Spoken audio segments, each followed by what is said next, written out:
The dark horse. In the Merriam-Webster dictionary, a dark horse is defined as a usually little-known contender that makes an unexpectedly good showing. But for an NFL MVP award, you don't just need a good showing, you need a historic one. In the league now that is so reliant on passing, the candidates now for NFL MVP are slimming to mostly just the quarterbacks. Patrick Mahomes, Aaron Rodgers, Lamar Jackson, Tom Brady, and so on. All of these names are almost guarantees, barring injury, to compete for the award. So in this video, I'd like to look into the one MVP candidate that no one is talking about. And that guy is Joe Burrow.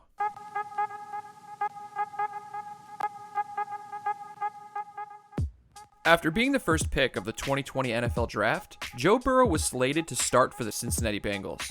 With the Bengals coming off of their worst season in franchise history at 2-14, Joe Burrow overwhelmingly renewed hope in Cincy. He had just come off his fifth-year senior season with a 76.3 completion percentage and 5,671 passing yards, both the highest in the NCAA that season, while also breaking the all-time record, throwing 60 passing touchdowns in a single year. LSU went undefeated while he was behind center, and won the national championship, while he also took home the Heisman Trophy. A proven winner, that's all Cincy could ask for.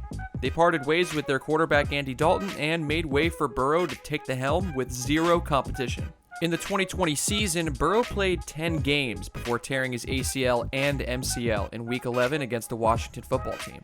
In those 10 games, he threw for 2,688 yards, with a 65.3 completion percentage and 13 touchdowns to 5 interceptions. He threw for over 300 yards in 5 games of his rookie campaign, and was on pace to break the rookie record of 4,374 passing yards in a single season, held by Andrew Luck. In 2020, Burrow was also on track after Week 7 to break the rookie records for most completions, passes by a rookie, and fewest interceptions out of 500 throws. His completion percentage after Week 7 was also .666, second only to Dak Prescott in 2016 among quarterbacks in their first 7 matchups. He was also first in attempts, completions, and third in passing yards by a rookie all time through 7 games.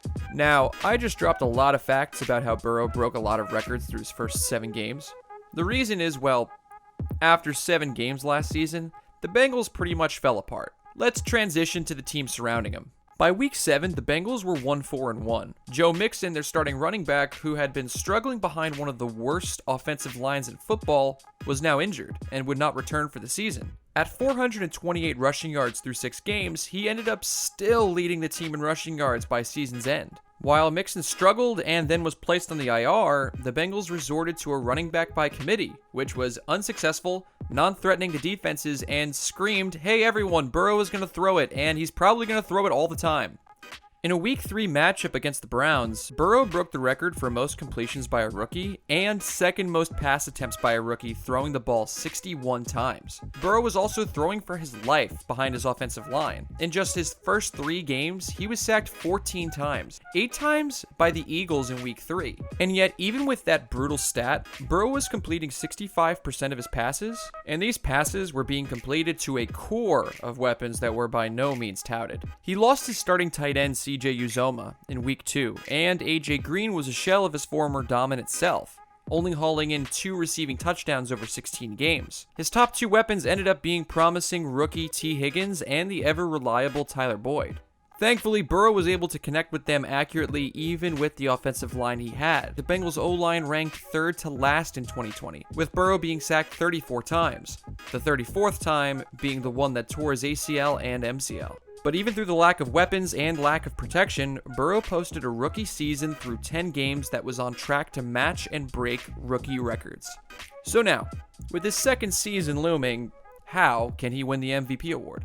In the 2021 offseason, the Bengals dedicated nearly all of their value in draft picks and free agency to supplying Burrow with everything he needs. For the offensive line, they drafted Clemson's Jackson Carman in the 2nd round to start at right guard, and signed free agent Riley Reiff to play right tackle, both upgrades to the previous offensive line. They drafted 2 more offensive linemen in the 4th and 6th rounds to shore up depth as well.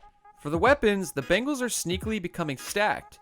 After releasing AJ Green, they are now ranked the 13th best wide receiver core, with a studded trio of second-year T. Higgins, Tyler Boyd, who has had 2 1,000-yard seasons under way worse quarterback play, and 5th overall pick Jamar Chase. Not only is Chase rated the best wide receiver coming out of the 2021 draft, but also was Burrow's main target at LSU when they won the national championship. The winning attitudes, confidence, and skill by both Burrow and Chase could very well be on full display come September. Lastly, for Burrow to succeed, they need a threat at running back. Mixon is extremely gifted at running the ball, and with the changes at offensive line, he should be able to run without endangering his health like last season. All of this and more is a reason why Joe Burrow could be set up for a historic season. Recent MVPs like Lamar Jackson and Patrick Mahomes won their awards in their sophomore season, and Burrow coming out of college was much more highly touted than either of them. Regardless of the team's weaknesses, Burrow could easily throw for 4,000 yards this season, as he would have if he stayed healthy last season. And with X factors like Chase and an organization dedicated to improving the protection around him, he could very well pop off and shock the world.